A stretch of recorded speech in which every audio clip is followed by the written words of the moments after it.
to episode 6 of the Beyond the Red Door podcast. I'm co-host number 1, Dominick Perry, joined by my lovely best friend, Austin Dye, as co-host number 2. It kind of flip-flops, depends on the day.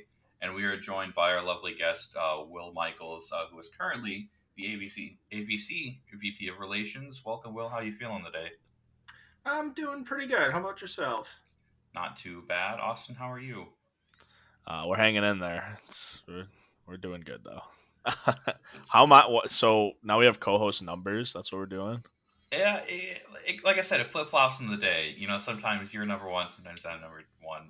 So this is like a thing one, thing two kind of thing. Kind of, yeah. It depends, which if I'm like you accidentally take my thing 1 sweater, I'll take your thing 2 sweater, and we'll just I think we should get some sig up ones made. I'll take it. Will, you're doing good, hanging in there. Yeah. I know you've been super busy. It's been hard to find a time to get you on here. Yeah. Work has lately taken a lot of my time, but I seem to have gotten a bit of a break now. So this weekend's all been house projects, but I figured I'd squeeze this in here and hoping to tackle a few other side tasks as well. But it's a nice day out, though. That's good. It's rather gloomy where I'm at, so. I'm actually pretty cool. It's supposed to be a high of 67 today, so I am enjoying the nice early fall weather. Yeah, I think I'm getting some rain later, but we'll see. I appreciate the rain, so I'll take it. Yeah, it was weirdly raining yesterday. It was off and on all day, and I luckily brought my umbrella. I forgot it. For months on end, I never brought my umbrella, but it was sitting next to my door right as I was about to leave. And I was like, oh man, I should probably bring it today. I don't know why, but I think I should just bring it today. So I was at the office, and lo and behold, it was raining as I was leaving the office. Yes. Usually I just kind of leave it in my car. Like, if I need it, I grab it. It's a large umbrella, so I can't just leave it in my car. What do you mean? The car's big. It's just one person. Well, like, I feel like for a car umbrella, you're gonna need like a small, like, collapsible one. For like a bigger umbrella, like that's like one like meant to be in specific places. Okay. So what's wrong with it taking up a seat or the entire back seat? I don't know. I think I prepare for if I have friends in the car, which just doesn't happen a lot, but I like to be prepared. Well, before we get too sidetracked, let's get into our discussion with Will. So we kind of already introduced you, obviously, our AVC VP of Relations, but the typical first question that we ask is like who you are today, kind of everything that encompasses you, where you work at, what you're doing with the AVC, different stuff like that. So why don't you kind of talk to us about that first? Okay. So as mentioned, VP of Relations for AVC.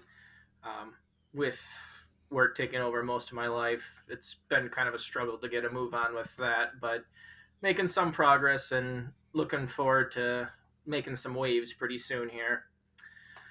In terms of work, still at Electrical Consultants Incorporated, or ECI, in Madison. Been there for just over 5 years now. I currently lead a team of about 8 people, including engineers and drafters for a particular client. I fairly recently got my professional engineering license. Yay. Yeah. It's exciting. Originally, I wasn't going to go for that at all, but it was highly encouraged, but not necessary to go for more of a management position. And since I was switched over to working for this current client, I've been in much more of a managerial position, and I think that's kind of the route I wanted to go. So found another coworker that convinced to take at the same time, so spent a couple months studying and both passed in the end, so it was a nice weight lifted off the shoulder. I live on the east side of Madison, had the house for just over 3 years now. Still more projects to do than I could possibly list, but getting to move on with some of them.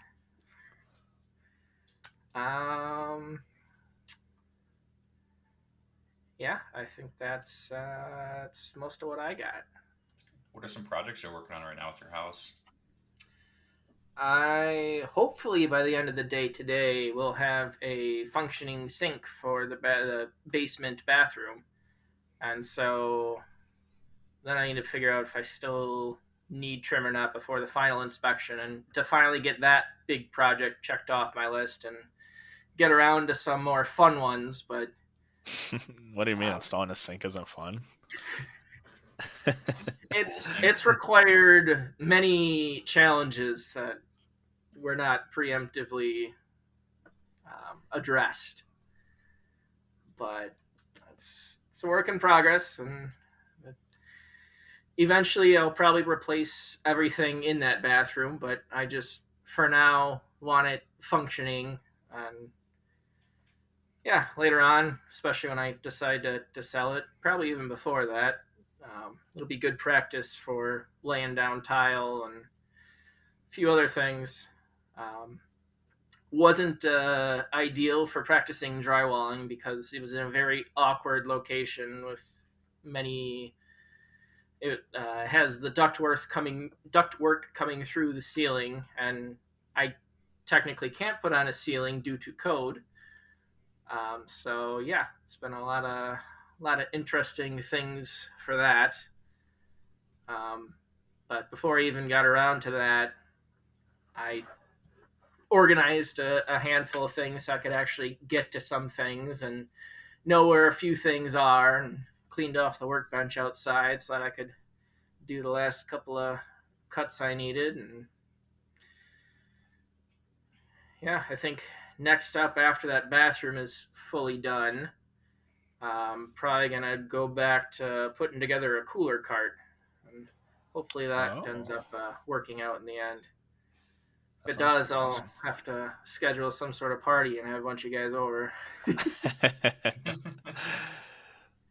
Yeah, awesome. Also, trying to do a bit of lawn work. Um, actually cared about the compost for this past year, and so now I'm trying to utilize some of that with some additional topsoil to fill in some of the holes of the lawn because it's gotten very bumpy and sucks for mowing. The Jeez. turkeys that have been coming around lately haven't helped at all. I'm sure they're the cause of a lot of the divots, but yeah, still need to find a way to just get them away from my yard. But yeah, it's some good adulting skills that I'll either fail at miserably and take another approach, or get something to work and figure out how to do it better next time. They'll be good learning experiences. The learning is Maybe all part of some the Definitely. process. maybe somebody that watches the video will have some good tips on how to scare away the turkeys. That'd be Just don't have a yard. Easiest. great. I mean, that's fair. I don't know how you find any free time with how much stuff you have going on constantly. Like you said, all like busy with work. You were working insane like overtime hours a little bit ago. You got all this work you're doing on your house. You got the stuff you're doing for the AVC as well. Like my head would be spinning. You need to give us some tips on how to keep everything straight.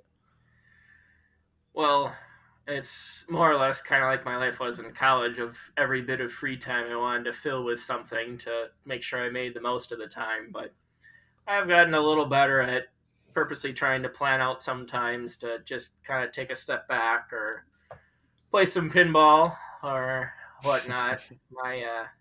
My only working multiplayer machine decided to start randomly turning off on me, so Oh, that's been added to my list of projects to do over the winter when I can't do anything outside. But yeah, handful of those downstairs. But I've cut back on pinball overall to help make more time to make sure these projects get done and whatnot. But still need that little breather during the week to just completely relax from everything else and go out and be social and have a few beers and Yeah, let out the stress on Madison's the the place. machines. Yeah, I had pinball on our list of discussion points for maybe later, but since we brought it up, I want to talk about it. Like, for those that don't know, Will is super super into pinball, and he's really really good. Um, every time I play, he just destroys me. So you need to tell us about like how you got into pinball, like everything that you've done with it. I mean, you competed a lot with within like the area. We can talk about how you met Ian through that, and then got him involved. So yeah, talk to us about pinball so people can know this is an interesting topic. All right. Growing up, the first 10 times I would have played pinball would have probably been over a span of like, I don't know. I think even by the end of, excuse me, by the end of high school, I think I had only played maybe 15 total games of pinball because the only place I was aware it was would be at like some hotel that once a year my family would go on vacation. I think it was usually my dad's side of the family. We'd all stay for an extended weekend, and they had a No Good Gophers pinball machine there. And that always intrigued me and seemed like a lot of fun. And um, I don't recall. I think it was sometime during high school that I found out that Funset Boulevard in Appleton actually had a couple pinball machines as well. And so, while my younger sister would go and play a bunch of the other machines, my dad and I would end up playing pinball, and we'd go through maybe $2 worth because we'd get about 15 free games out of it, and all of a sudden all the tokens are gone because my little sister used them all. But then came to Platteville. I don't think it was till my second or third time at the movie theater that I realized they had three machines there. And so made a couple trips there every once in a while. Sometimes got another person or two to come along and play some. Um, I think one time, pretty sure it was after I graduated, I took a couple people from the Sigep family and came out there to start playing. And the owner was so excited to see people playing pinball, it just gave me a handful of quarters so we could keep going. But yeah, it's a ton of fun. It does require a certain amount of skill and has some luck to it. But there's just a lot more that goes on than you would realize if you don't really dig into it or don't see anyone that is active with it. With slap saving, death saving, dead drops, whole lot of things that you can, and they're meant to be utilized during the game. That's the whole point of having the tilt bobber with the warnings and the tilt. It's you get up to, well, you get two warnings before it'll kill your ball, and so use them to your own discretion. And most machines, when set up decently, will let you get one big hit out of it for just two dangers, and then you got to kind of baby it for a while. But yeah, there's a lot to them, and so did a little bit more of that during college. I think actually the bowling alley when I first came to Platteville had one machine, but that didn't last too long, and I don't think that was very fun anyway. But I think Junkyard at the movie theater was my favorite one to play. Well, Attack from Mars was, but they only had that for like a year. Mm-hmm. Then got a job in Madison for Electro Consultants Incorporated. Got that before my last semester, and so accepted that and ended up staying on the west side. Started up in February of 2017 By about June 2017, I had seen a Facebook post about Blue Moon Bar and Grill having some sort of social pinball night thing. So I started going to those. Those were twice a month, and started to kind of get to know some of the people there. Started to get familiar with how people play when they actually know what they're doing, and and you would get free beer for showing up. So that was a nice little incentive, and you'd be able to play off for extra prizes. And so that was also quite nice and a good way to bring some people in. And after a handful of times there, some of the guys introduced me to the other monthly meetups that were around Madison. And there were 3 or 4 of those that went once a month. And so started doing some of those, got to know more people. And then some of the bigger tournaments came up. And at one of them, I found out that the doctor at the dentist office back in Oshkosh is an avid pinball player and lives in Appleton. And so saw him at one of the tournaments. Was like, "Hey, I know you. What are you doing here?" He's like, "Yeah, he's actually been a big name in pinball and was one of the top dogs." So that was pretty neat to see. And yeah, since then got to the point of playing pinball probably 2 to 3 times a week, and yeah, finally hit the kibosh on that and cut it down quite a bit. And then COVID happened and that cut it even more. But it's nice to have some of it come back.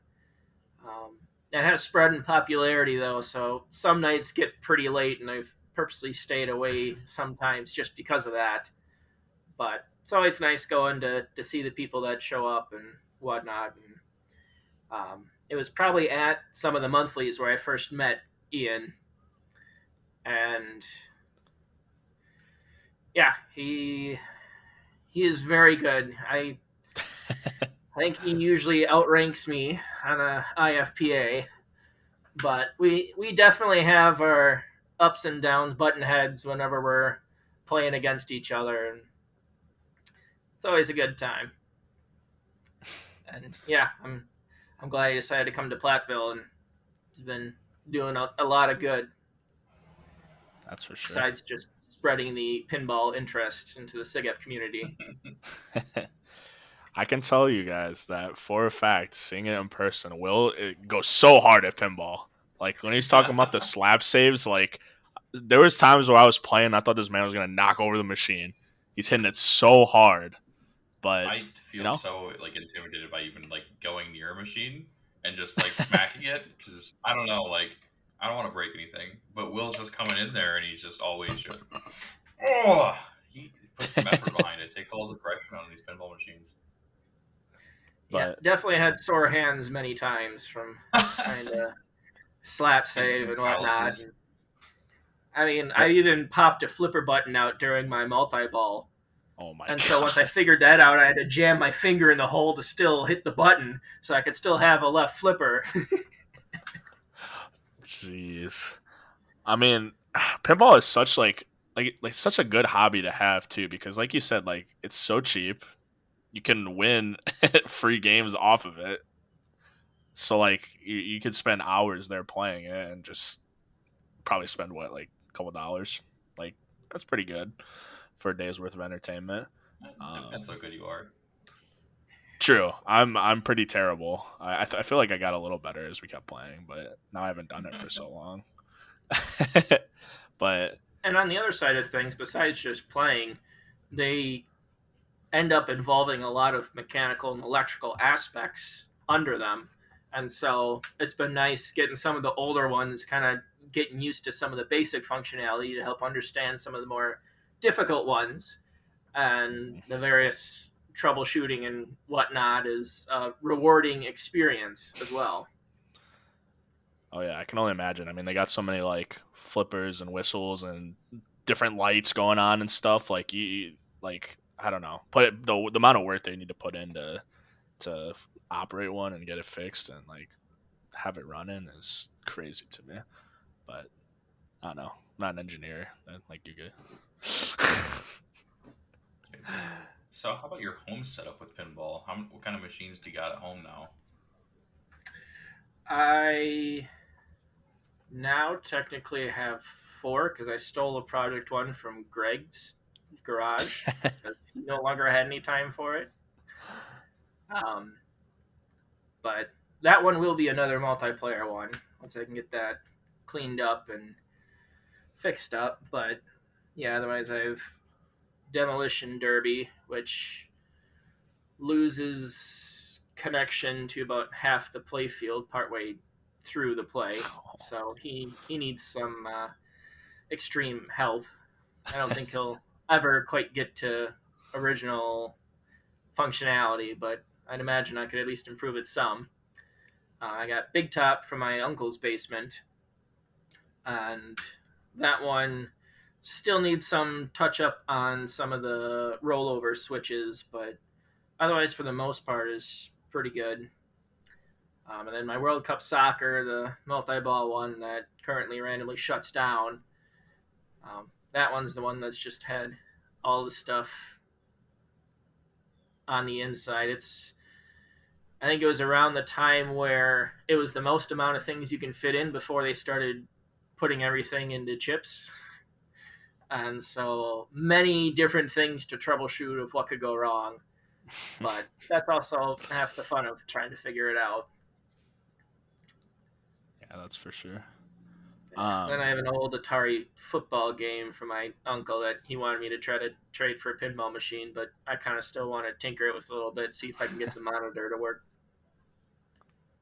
Interesting. I didn't know that you had so many. That's awesome. Pretty soon I'm gonna need a new house. Just go like get an arcade. Just rent out an arcade and start putting stuff up in there. You can start charging people to come. Maybe get like a storage unit with power and then just put them all in there. I mean, honestly, I feel like the retro game scene is like coming back into existence now, so people would probably go play. Yeah, that also means all the machines are more expensive to buy and add to the collection now, so That is true. I'm fine with just kind of trying to deal with what I have and call it good for now. See if the craze goes down. If it doesn't, I'll probably give in eventually and get at least another one. Maybe swap out one of the current ones I have. But Awesome. Well, unless we have more pinball we want to talk about, I wanted to steer it back towards SIGEP. I don't know. Does anybody else have any more pinball they want to talk about? I'm sure Will could probably talk about pinball for days. We can say more till towards the end, like seeing which one next, what's on his lineup. We could do a whole nother podcast where we talk about pinball. We could do pinball. a whole nother podcast. Well, how would you feel about coming on sometime talking all about pinball? That would be quite the interesting one. I think we could do it. We're looking into expanding some more to get into like some people's hobbies and interests. Yeah, we've got some interesting stuff lined up soon. Anyway, steering back our conversation to SIGEP. Tell us about how you got involved with, like how you first started, what kind of got you into it. First heard about it from the postcard. Came around to a couple events the first semester. Ended up being one of the BMS winners, but I didn't end up joining that first semester because I wasn't confident I could handle my credit load and something else. So started going through the semester. I kept hearing that the chemistry for engineers was going to be super hard class that was going to take up all your time, but little did I know that the first half of that class was actually addressed in the Chem 2 class I had in high school. And so that helped a lot for that first semester of being able to get through it. Second semester, I was still invited to a couple events and got another bid, but my reasoning was because I'm now taking 3 more credits, I'll have less time but just based on what those classes were, I actually had more time.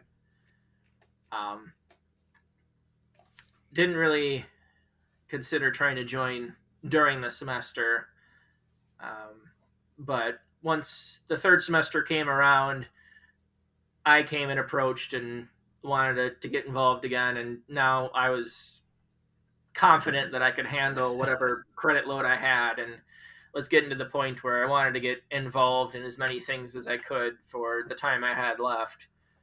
And so got yet one more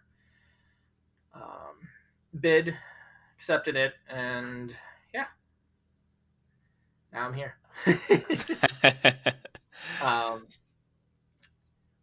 Yeah, and I guess while being part of SIGEP, the first couple years was half what everyone saw of me, which was always in engineering hall trying to study and keep up with grades, and then half starting to get to know some of the brothers, and eventually I had a better control over everything, and people were able to see the real me, and eventually took on the VP MemDev position for the last full year that I had.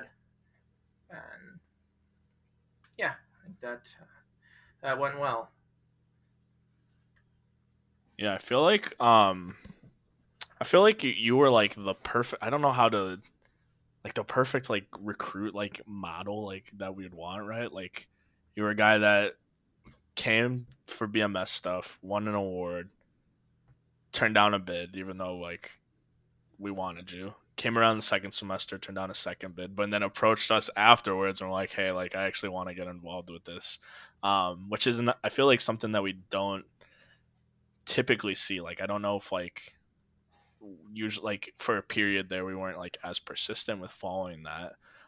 So I just thought like it's interesting, but I'm glad that like you ended up deciding to you had free time. Let's come back to this. Like let's reapproach it. What kind of helped you? I mean, I guess you kind of talked about it there with like having a bit more time, but what was there any other factors that kind of made you feel like okay, like I still want to stay involved with this, or like I still want to pursue this at some point? Like what was helping you think about that? It was a combination between being confident and being able to handle the school stuff while also wanting to get the additional experiences and just whatever ways I can to try to help improve. And I mean, that was one of the biggest things that SIGEP was offering, was just kind of the personal development. Um, that's kind of what I was looking for and seeing as one of the best things that I could do. And another example of that was towards the end of my time where I ended up joining the K's as well. Mm-hmm. And just as many different organizations and activities as I could while still involved, because especially towards the end, there was still some importance to the overall like GPA, but to some degree, or I guess that's more of just showing how well you can learn things. And so I was transitioning to a lot more of the other personal skills, anything from basic things to becoming a leader for different campus orgs and whatnot. So during all that time of you kind of not joining, do you want to talk about kind of, I guess, what kept SIGEP on your mind? Like, how did you continue to keep like thinking that, like, what got you to that point of wanting to approach that you were confident in your grades? Like, what kind of said, yeah, you know, I think now is the time for SIGEP. How did you kind of keep us in the back of your mind at this whole point? I didn't want to be stuck the entire 4 years just in engineering hall. Yeah, I wanted more out of the college experience in general, and SIGEP was the only Greek org to reach out, and the couple of times I went, it was fun, and I had the BMS scholarship, so technically my dues for the first bit were cheaper anyway, and so that also kind of pushed me to at least try it out for a semester and see what happens. And then after trying it out, it definitely fit in with what I was looking for the rest of the college experience. And kind of circling back to the not necessarily having guys come back, I think that's been part of the whole 365 recruitment is trying to reach back out in between as well to still keep in contact. Yeah, definitely for sure. I feel like I mean, we've talked about it before and with the different people we brought on to talk about recruitment. Um, but the model has definitely changed from when you were there to what it is now. Cause I feel like a lot of the time, like we were so focused on, okay, like let's just get freshmen. Like there's no point in pursuing anybody else. Whereas now, like this new guy we just got was a junior. Um, and I feel like we've been recruiting a lot more older brothers to come in just because they're doing the same thing that you were doing. Like maybe they waited their first 2 semesters or first year and we're like, okay, like let's just see how everything goes. But now they want to get involved with stuff, and we were the only ones that were really reaching out to guys that were still around that were looking for something. Um, so it's good that we've kind of changed in that perspective. Another question I had that I was curious. So, like, when you were going through the BMS process as a freshman, there's probably some guys I would assume that joined um, when you were kind of turned it down, and then we're gonna be there when you joined in the fall, like the following year. So, was there like I don't know, like was it just like weird like seeing some of the guys that maybe were like there with you at the same time, like that were getting recruited that now had been in SIGEP for a whole year while you waited and maybe were a little farther along than you were when you started? Yeah, that was a little weird, and I was some of the time kind of treated as more of a freshman that kind of got looped in with the rest of the joining class, Mm-hmm. despite already having been around for a year there. But it it has its own ups and downs. I mean, it I guess helped to diversify, whereas I could have a stronger connection with those a year under while still having the connection of being at about the same class level as the guys that had joined right away. Mm-hmm. Um, Yeah, like I said, I was just kind of curious because I know that, like I said, like that's I think usually the experience that would happen is like, okay, like you join in, now you've got a bunch of freshmen that are with you, so you're getting looped in, but it does give you like kind of that opportunity to maybe step away, like you might have those connections with those other guys, make yourself more of a leader of that group. I mean, that's pretty much how Jay Oren was for our class that came in that fall of 2016. Like he was the guy that was being recruited from the spring, came over, joined in with a bunch of us like freshmen, and he took on that more of a leadership role because he had that connection with everybody. And so I'm assuming that was kind of somewhat similar with what you were going through. yeah, I would say so. Yeah.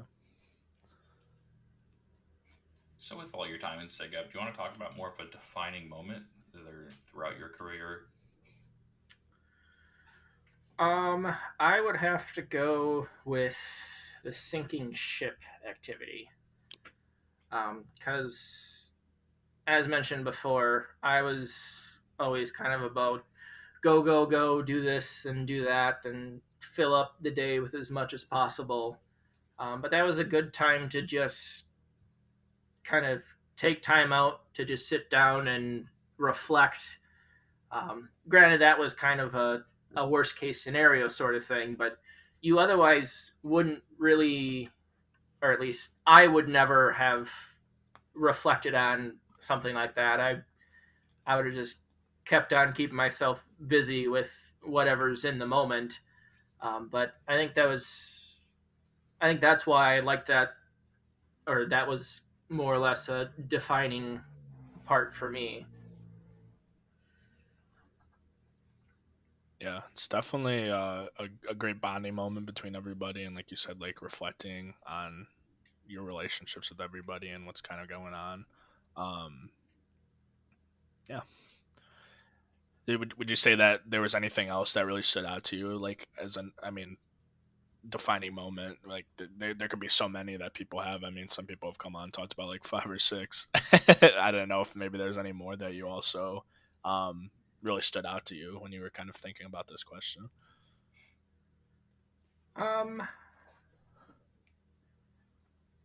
Well, I already talked about it. I guess the defining moment could kind of be being accepted back in after 2 semesters of declining.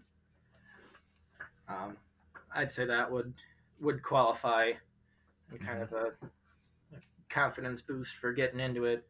I think the 1 year for homecoming where we got the raptor masks, I think that was the year I was actually involved in a handful, if not most, of the homecoming activities. And I think that was a time where really bonded with some of the brothers that may not have over the other years.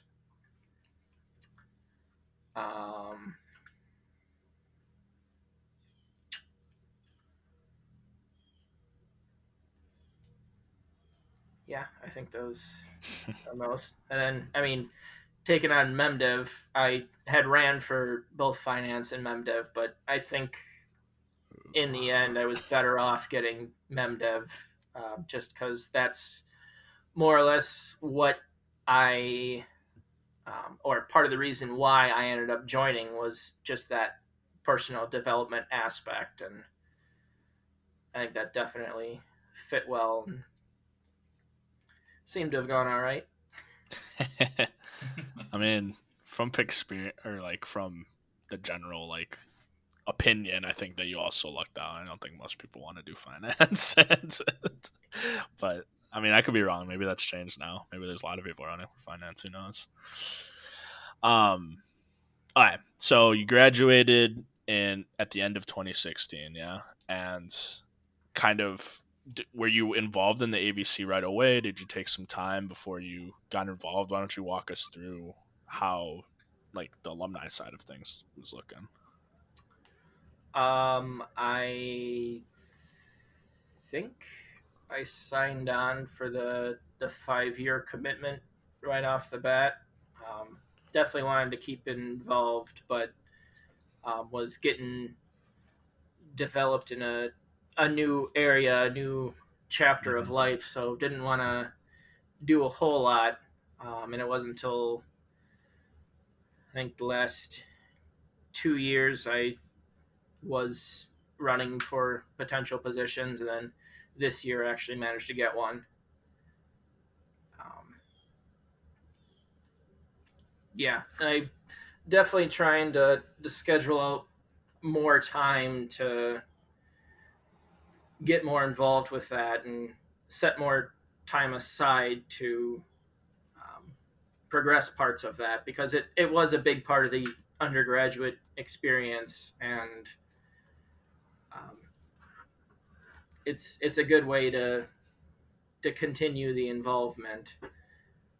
It just so happened that work decided to kick in as soon as I passed my professional engineering exam, and another roadblock, but yeah, managed to get through it. I have good support, and yeah, a lot of good guys willing to help out and make something happen. Um, Yeah. So why don't you? Oh, never mind. Keep going. Keep Before going. this, I had the mentorship chair, and that wasn't very structured. I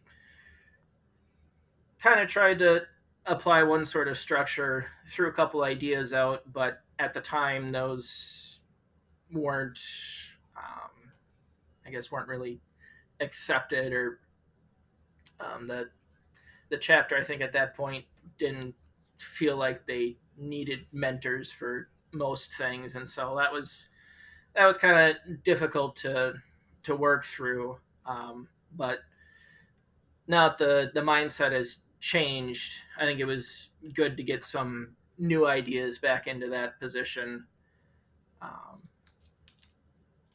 And to continue involvement, moved over to relations and got a chance to try to develop that into something a bit more organized. The next project.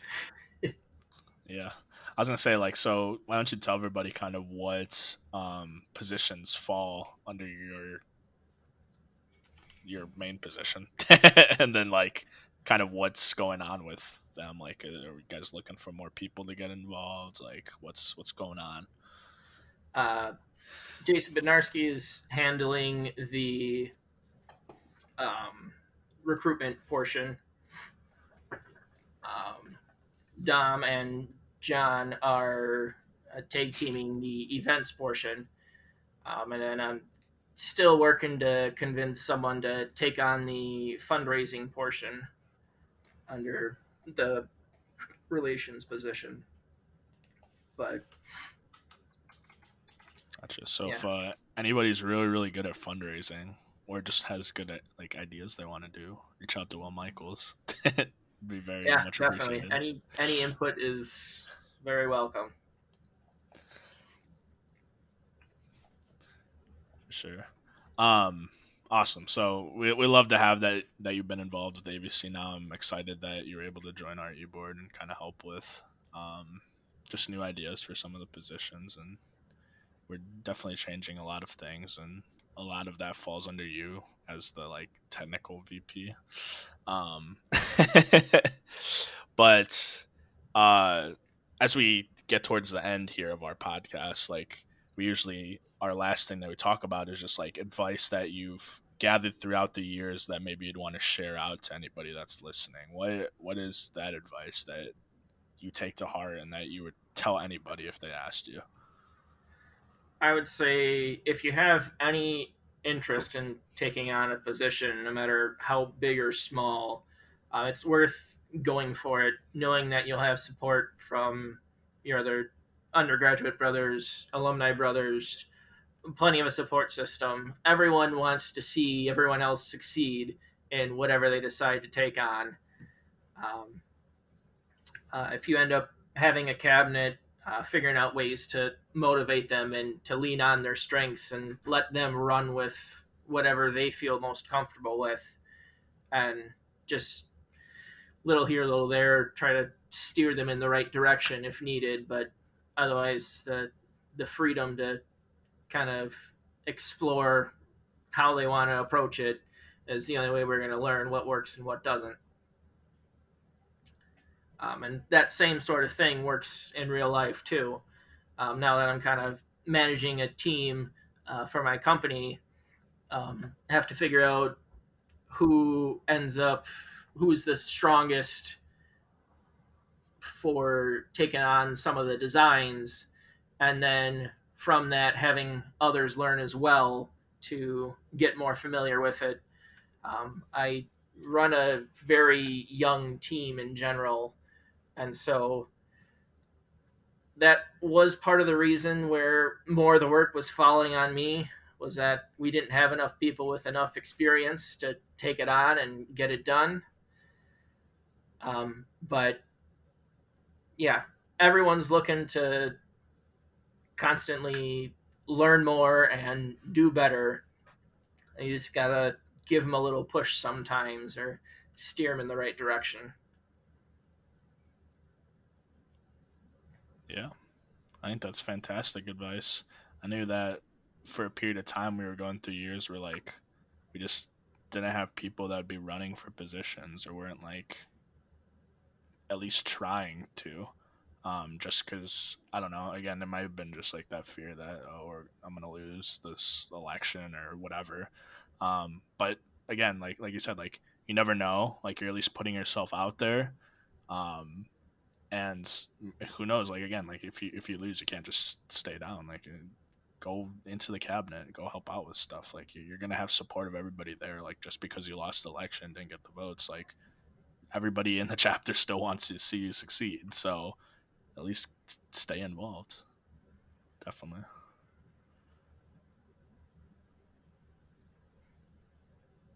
Yeah. Tom, what do you think? I think it's pretty good. I don't think I have anything big, but I do want to ask about that shirt, Will. That's an older shirt that, hasn't been around in a while. Do you want to talk about that? I don't remember when I got it. Might have been one of the times cleaning out stuff in the basement on Pine Street. I know I've definitely gotten the handful of free shirts from that, and that was also kind of something cool for jumping into college and getting involved in stuff. And all of a sudden, hey, here's some free stuff. I was like, okay, this is cool. And then you build up a stockpile of them, and then sometimes you end up giving some away to some other people that want to make good use of them because you have more than you'll possibly ever wear. There you go, guys. Join Sig Up. Free food, free t-shirt. Free entertainment, too. That is true. Free entertainment. And pinball. And pinball. The most important part. We need to get Ian back on, and he's got to tell us if they're still doing pinball stuff. I feel like he hasn't talked about it in a while, but I'd assume that he would still be. But I don't know. I guess probably, yeah, like you said earlier, like COVID probably put a little break on it. Hopefully those machines are still there. I haven't actually checked. Awesome. Well, Will, is anybody you coming on? I think it's been honestly an honor. It's talking to you, especially about your pinball experience, and a lot of you, I think SIGAP definitely has a point, and I think to understand that you're a little bit, I think, I want to say a different way of joining, but more or less like a different aspect that not many people are generally used to seeing, kind of fills in that gap of an understanding, and it really does help us show that people can join at any time, and that's what we really try to push, is that 365 recruitment. And your story is definitely a really great one to hear about, and show that how you are still continually involved while being the busiest person alive. It's really nice to see, and we really do appreciate you coming on with your busy schedule. I appreciate you guys making time as well. Always have time for you. Cool thing you guys are doing. Is there any final notes you have for us? Tell us what's going on in your world. Letting us know. Want to let the people know what's going on.